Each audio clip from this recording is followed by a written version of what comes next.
عم بسألك كيف تبرر أخلاقيا الآية التي تقول وما ملكت يمينك مما أفاء الله عليك؟ هو يقصد السبايا.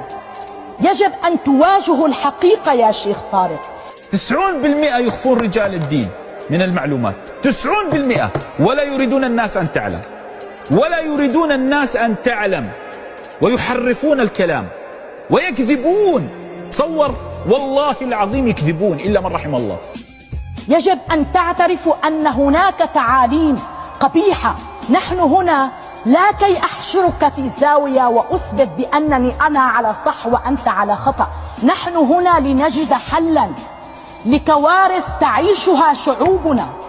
أنا طبيبة مختصة في الطب النفسي، أعرف أن العقائد هي التي توجه السلوك، وأعرف أن السلوك هي التي تقود إلى الواقع المعاش. الكوارث التي نعيشها في البلدان العربية والإسلامية هي ثمرة لسلوك المسلمين من 1400 عام، وسلوك المسلمين هو ثمرة حتمية، ناتج تحصيل حاصل للعقائد التي يؤمنون بها. الآن نحن أمام كارثة، سفك الدماء على قدم وساق. لست مسيحية ولا يهودية ولست معنية بالدفاع عنهم، ومع هذا إذا أردتني أن أتطرق إلى المسيحية لا مانع لدي، بشرط واحد. ቅዱስ ጳውሎስ ላይ ሚስት ላስቲክ እኔ ተማሪው ምትመስሉ ደስ ስቴሽ እሺ ቅዱስ ጳውሎስ ላይ ሚስት ለባሏ ትገዛ፣ ባል ደግሞ ሚስቱን ይውደድ ይላል።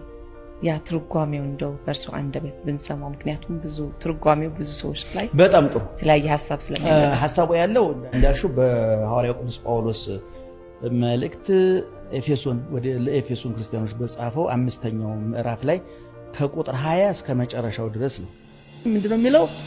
ዋንተን ይሄ አንስት እናንተ ሴቶች ሆይ ታዘዛ ለባሎቻችሁ ታዘዙ ተገዙ ይልና ወከማው እናንተም ወንዶች ሚስቶቻችሁን ውደዱ ይላል። ትልቁ ጥያቄ እኔ መልሼ አንቺን ልጠይቅሽ፣ ከመታዘዝና ከማፍቀር ዋጋ የሚያስከፍለው ማለት ማፍቀር እሺ ልገልብጠው ጥያቄው። ካፍቃሪና ከተፈቃሪ ይልቅ ብዙ ዋጋ የሚከፍለው ማለት ለምሳሌ አንቺ አንዲት ሴት አፈቀረች እንበል፣ አፍቅራ ልቧ ውልቅ ብሎ 6 ሰዓት እንገናኝ ትለዋለች። እሷ ምናልባት እዛ ቦታ 5 ሰዓት መታ ሊሆን ይችላል። እሱ ግን 8 ሰዓት ሊመጣ ይችላል። 8 ሰዓት መጥቶ ለምን አረፈርክ ብላ የመጠየቅ ሞራል የላትም። ፍቅር ዋጋ ያስከፍላል። ለምሳሌ አንቺ ካፈቀረሽ ሰው ጋር ከዚህ ደብረ ዘይት እንሂድ ቢልሽ ቅር አይልሽም። ከምትጠው ሰው ጋር ከቤት ከበረንዳ መውጣት ከባድ ነው። ስናፈቅር ዋጋ ይሄ ምሳሌ ቅዱስ ጳውሎስ ምንድን ነው ያለው? ሚስቶች ለባሎቻችሁ ተገዙ፣ ባሎች ሚስቶቻችሁ ውደዱ ይልና ቀጥሎ የሚያመጣው ምሳሌ ነው። ይሄን የሚተረጉምልን ክርስቶስ ቤተ ክርስቲያንን እንደወደዳት ባሎች ሚስቶቻችሁ ውደዱ። ቤተ ክርስቲያን ለክርስቶስ እንደምትገዛው ሚስቶች ለባሎቻችሁ ተገዙ። እሺ ክርስቶስ እኛን ወዶናል አልወደደንም? ወዶናል። እሺ ዋጋ የከፈልነው እኛ ነን? እሱ ነው። እሱ ማን ዋጋ የከፈለው? ኢየሱስ ክርስቶስ። እሱ ነው ወዶ አፍቅሮ በፍቅር ምክንያት ትክክለኛውን የፍቅር ዋጋ ክርስቶስ እኮ ፍቅር ምንድነው ተብሎ ቢተረጎም እኮ የተቸነከረ እጁ ነው የሚያሳይሽ፣ በጦር የተወጋ ጎኑ ነው የሚያሳይሽ፣ በጥፊ የተመታ ፊቱ ነው። ፍቅር ማለት ይሄ ነው፣ የሚብራራ አይደለም። ብዙ ጊዜ ፍቅር ሚስቴ ስለ ፍቅር ማብራራት ከጀመረች ፍቅር አልቆባታል ነው። ፍቅር አይብራራም፣ ይኖራል። ፍቅር ይኖራል እንጂ አይብራራም። አንዳንድ ጊዜ እወድሻለሁ እሞትልሻለሁ፣ ይሄ ሰውዬ እሞትልሻለሁ ካለ 10 ጊዜ እየተቅለበለበ የጊዜ ጉዳይ ነው እንጂ እገልሻለሁ እያልሽ ነው። ስለዚህ ፍቅር አይብራራም። ክርስቶስ ፍቅርን አላብራራም። ምንድነው ፍቅርን የታብራራው? መስቀል ላይ ያብራራ። እኛ ተረጎምንለት። ችንካሩን ስናይ ቁስሉን ስናይ ፍቅሩን አየ ነው። እግዚአብሔር ፍቅር ነው ማለት ይሄ ነው። ፍቅር ሲተነተን ምን ማለት ነው ሲባል ፍቅር ይኖራል እንጂ አይብራራም። ስለዚህ ክርስቶስ ወንዶች ሚስቶቻችሁን ውደዱ አለና ክርስቶስ ቤተ ክርስቲያንን እንደወደደ ወዶ ምን አደረገላት ይልና ቅዱስ ጳውሎስ ያን ሁሉ ዋጋ ከፈለላት። ስለዚህ ባሎች ሚስቶቻችሁን ውደዱ ማለት ዋጋ ከፈሉላቸው፣ ተረዷቸው፣ አዳምጧቸው። እንደውም በዚህ በጴጥሮስ መልእክት ላይ ምንድነው የሚለው? እናንተ ወንዶች ሚስቶቻችሁን አዳምጧቸው ከመ ይትታቀፍ ጸሎትክሙ፣ እነሱን መስማት ከተሳናቸው ጸሎታችሁ ከንቱ ነው ይቀራል የሚለው። ምክንያቱም አንቺ ባልሽን ከሰማሽ እግዚአብሔር ይሰማሻል። አብርሃምና ሳራ ስለሚደማመጡ ነው አብርሃምና ሳራ ቤት የገባው እግዚአብሔር እንጂ ቤታቸው እኮ የረባ ቤት እኮ አይደለም። እንደ ለቅሶና እንደ ሰርግ የሚነቀል የሚተከል ድንኳን እኮ ነው። ሰናዖር በሚባል ሀገር እኮ የተገነባ ትልቅ ፎቅ ነበር። ያንን ፎቅ አፍርሶ እግዚአብሔር ከሰዎቹ እንጂ ከድንጋይ ቁም ነገርስ ጉዳይ ስለሌለው ያንን ሰማይ ጠቀስ ፎቅ በነፋስ የደረመሰ ያፈረሰ እግዚአብሔር የገነቡ ሰዎች ከቆለሉ ድንጋይ ያልተሻለ ጭንቅላት ስለነበራቸው እነሱን ትቶ አብርሃም ድንኳን ውስጥ ነው የገባው። የአብርሃም ድንኳን እኮ እንደ አጎንብሰሽ የምትገቢበት እኮ ነው። እግዚአብሔር እኮ ገብቶ ስላሴ ቁጭ ያሉት እኮ አብርሃምና ሳራ የሚያድሩበት ቤት እኮ ነው። ምክንያቱም ይሄ ሩካቤ ዘበሕግ ነው የሚባለው። የእውነተኛ ባልና ሚስቶች አልጋ በእግዚአብሔርና በመላእክቱ ጥበቃ ይደረግለታል።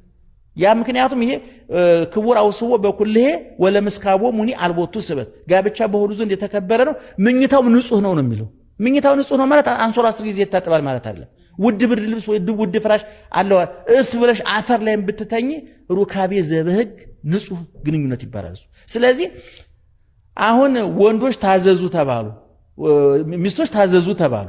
እሺ ወንዶች ውደዱ ተባሉ። ግን ትልቁ ሸክም የተሸከሙት እኮ ተረድተውት ከሆነ ባሎች ናቸው አይደለም? ምክንያቱም ባሎች ማን እንደወደደ ነው። ክርስቶስ ቤተክርስቲያንን እንደወደደ ወዳችሁ ምን ፍቅር ዋጋ ያስከፍላል ታውቂያለሽ። የወደደ ሰው ዋጋ ይከፍላል።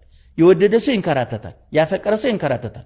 እንደው በልብ ወለድ እንኳን ስትመለከች ሰብለ ወንጌልና በዛ የከፈሉት እኮ ታውቂያለሽ አይደል? መቼም ደራሲዎቹ ሲያወሩልን የገሃዱ ዓለም ነጸብራቅ ነው ብለውናል። ብዙ በዛብዎች አሉ፣ ብዙ ሰብለ ወንጌሎች አሉ አይደል? ለፍቅር ብለው ዋጋ ይከፍል ለዛውም ለምድራዊ ፍቅር ማለት ነው። ስለዚህ ፍቅር ከመታዘዝ ይልቅ ማፍቀር ዋጋ ያስከፍላል።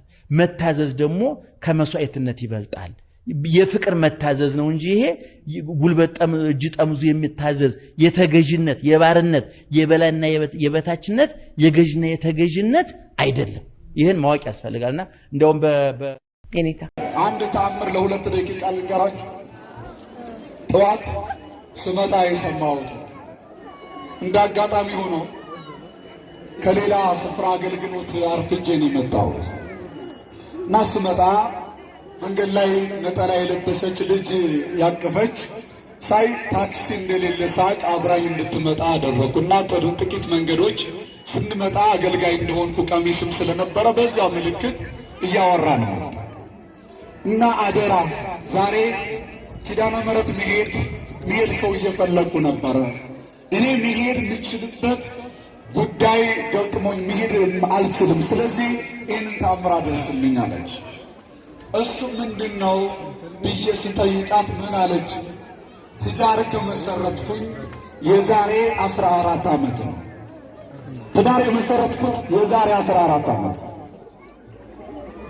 14 ዓመት ሙሉ ግን ውድ ባለቤቴ ልጅ ስለሌለኝ መውለድ ስለማልችል ዶክተሮች ዕለት የሚጽፉትን ወረቀት ተስፋ ሲያስቆርጠው እኔ ባልሽም ነኝ ልጅሽም ነኝ እያለ እያጽናናኝ 14 ዓመት ጉዞ በደስታ እንድራመድ አደረገ። ከዚያ ቀጥሎ በ14ኛው ዓመት ግን እኔ ወደ ኪዳነ ምሕረት ሄድኩ። ብዙ ጊዜ ቤተክርስቲያን ሳስቀድስ ክብረ በዓል ሳከብር ምሰማው የምስራች ነው።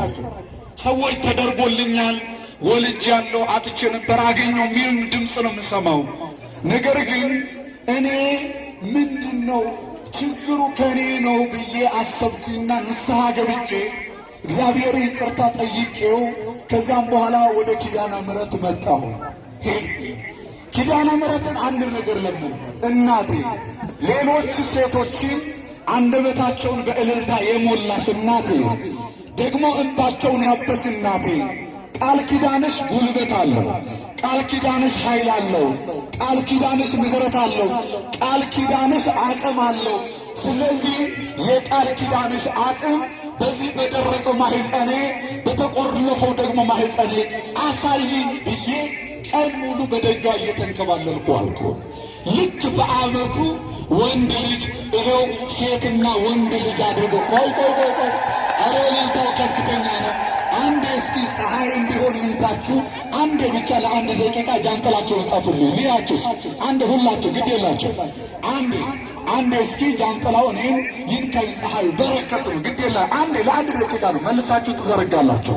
ይህን ተአምር ሁላችንም ማጨብጨብ ስላለብን ቀና ብለን ለእኔም ምስጋና ይሁንልኝ፣ ለእኔም ለቤቴም እልልታ ይሁንልኝ፣ ለእኔም እንድንል ቆዩ ልንገራችሁ። ወዲያውኑ 14 ቀናት ያክል 14 ዓመታት ያክል ያልተፈታው ችግር ያልወሰድኩት መድኃኒት የለም። ከአሜሪካ ድረስ ለማህፀን የሚሆን መድኃኒት መጥቶልኛል፣ አልሆነ።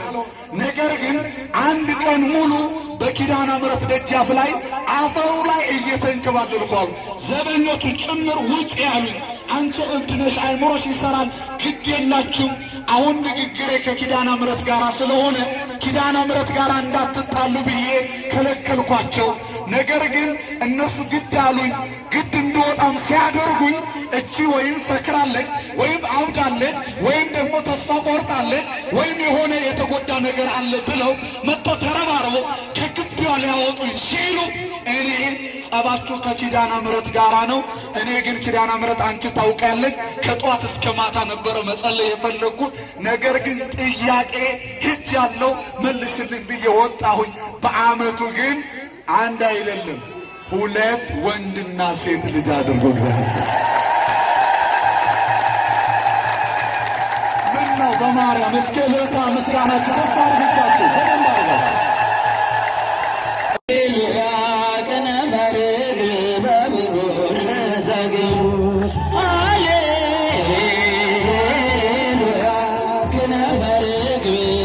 የ8 ዓመት ሕፃን ልጅ ጠፍታለች የተባለችው እቺ የ8 ዓመት ሕፃን ልጅ በስተመጨረሻም ይህ ሽማግሌ እኔ አግብቻት ነው በማለቱ በሶማሊያ ላይ ከፍተኛ የሆነ ተቃውሞ አስነሳ። ሶማሊያ ላይ የተነሳው ቁጣ እቺ የ8 ዓመት ሕፃን ለ6 ወራት ያክል ጠፍታ ሲያፈላልጓት ነበር። እናም ከወራት ፍለጋ በኋላ ሼክ መሐመድ የሚባለው ግለሰብ ጋር እንዳለች መረጃው ይደርሳል። እናም ሼክ መሐመድ ምንድነው የሚለው ልጅቷ ነገ ያመጣች ወይም ነገ ያለችው ቁርአን እያስጠናት ወይም ደግሞ ቁርአን እያስተማርኳት ነው ብሎ ነው የሚመልሰው። ነገር ግን ሼክ መሐመድ ላይ ጥያቄ ሲበዛ አባቷ ፈቅዶልኝ እንዲሁ ደግሞ ዘመዷ እቺን ሕፃን ልጅ እኔ ጋር አንተ ታስቀምጣ ነው እኔ ያገባሁት ብሎ ነው የተናገረው። ሼክ መሐመድም ለቢቢሲ እንደተናገረው እቺን የ8 ዓመት ሕፃን ልጅ ያገባሁት የእምነት ስርዓታችን ስለሚፈቅድ ነው። እንግዲህ ይህን ክስተት ቢቢሲን ጨምሮ የተለያዩ ሚዲያዎች አፕሪል 1 ቀን ጀምሮ እየዘገቡ ነው የሚገኙት። በዚህ ግለሰብ ድርጊት ላይ የእናንተ ሀሳብ ምንድን ነው? ነሰዋል ያልተገባን ሆነን ስንገኝ አትጠብቀኝ ስንል ማለት ነው። አሁን በኮቪድ ጊዜ ሰው እግዚኦ ማረነ ክርስቶስ እግዚኦ እንዴ ያን ጊዜ እኮ ታምር እኮ ነው፣ ታምር ነው።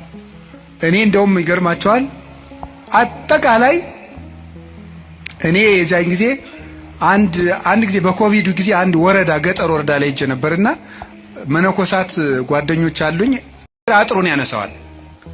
ያልተገባን ሆነን ስንገኝ አትጠብቀኝ ስንል ማለት ነው። አሁን በኮቪድ ጊዜ ሰው እግዚኦ ማረነ ክርስቶስ እግዚኦ እንዴ ያን ጊዜ እኮ ታምር እኮ ነው፣ ታምር ነው። እኔ እንደውም ይገርማቸዋል አጠቃላይ እኔ የዛን ጊዜ አንድ ጊዜ በኮቪድ ጊዜ አንድ ወረዳ ገጠር ወረዳ ላይ ሄጄ ነበርና መነኮሳት ጓደኞች አሉኝ አጥሩን ያነሳዋል እኮ ነው። አንድ ፕሮቴስታንት ኢየሱስ ጌታ ነው ካለ ባጠገብ ወልደ ኢየሱስ እያለፈ ነው ማለት ነው። ማርያም ወይ እንወድሻለን ካለ አንድ ኦርቶዶክስ በዛ አካባቢ ፕሮቴስታንት እያለፉ ነው ማለት ነው። ወደ ማርያም አይደለም የጮ ወደ ገብረ ማርያም ነው። ማተብን ማሳየት ያለብህ እስላምን ታመጣለህ ሳይሆን ፈጣሪ ሃይማኖቴ የኔ ናት እስከ አንገቴን እሰጥላታለሁ ማለት እንጂ ጎረቤትን ለማናደድ። እኛ ሀገር እኮ ታውቃላችሁ አይደል? በጊያረደ ጎረቤት እኮ ያኛውን ለማናደድ ምንድነው በጉና ገፈፍከው እንደለጨኩ ምን ለማለት ነው? እዛኛው ሽሮ ምን ታተከት ጎረቤት አለች፣ እሷን ለማናደድ እኮ ነው። ይሄ በግ እንደው ስብ የለውም ዛሬ ምን ሆኖ ነው ይላል። ለሚስቱ እኮ ነው የሚለው። ምን ስፒከር ያስፈልገዋል? ይሄ በሩ ዘግቶ ያወራው ዮሐንስ አፈወርቅ የተባለው ሊቅ ምን ይላል? አንተ ራቁቷን ቡትቶ በለበሰች ሴት ሐር ለብሰሽ በወርቅ ተንቆጥቆጠሽ ስትሄጂ እግዚአብሔር ላይ እኮ መፈንቅለ መንግስት እያካሄድሽ ነው፣ አመጽ እየቀሰቀሽበት ነው። ቀላል አይምሰልሽ ይላል። ምክንያቱም ደዋያችን ስትይ ጌታዬ እኔና ጎስቁለኸኝ እሷ ሐር ለብሳ ምን በድዬ ነው? አመጽ ወደ ማን ይቀጥላል? ወደ እግዚአብሔር ነው የሚቀጥለው። አሁንም ደግም የምላችሁ ከእናንተ ውጭ ላለ ሰው ቦታ ስጡ። ለሌላው ሃይማኖት እኔ አሁን አጠገቤ መስጊድ አለ። ለልጆቼ ምን ብዬ ነግሬያቸዋለሁ? ይሄ መስጊድ እኛ አናመልክበትም፣ ነገር ግን እናንተ ጋር ትምህርት ቤት አብረው የሚማሩ ነገ ከእናንተ ጋር የፖለቲካ ፓርቲ የሚያቋቁሙ የሚነግዱ ከእናንተ ጋር የሚኖሩ ሙስሊም ወንድሞቻችሁ ማምለኪያቸው ነው። እዚህ የማምለክ ግዴታ የለባችሁም፣ የማዋረድ መብት ግን የላችሁም ብዬ ነግሬያቸዋለሁ። እናንተም ንገሯቸው። ቅድም እንዳልኩት በፖለቲካ፣ በሃይማኖት፣ በአስተሳሰብ፣ በብሔር በምን የተለያየን ውቦች ነን። እንዴት ደስ ይላል። ግን ያንን ሁሉ የሚያቻችል ደግሞ ህሊና፣ ልቡና፣ አይምሮ የሚባል ደግሞ እዚህ ውስጥ ያለ ጨለማውን ከብርሃን እውነቱን ከሐሰት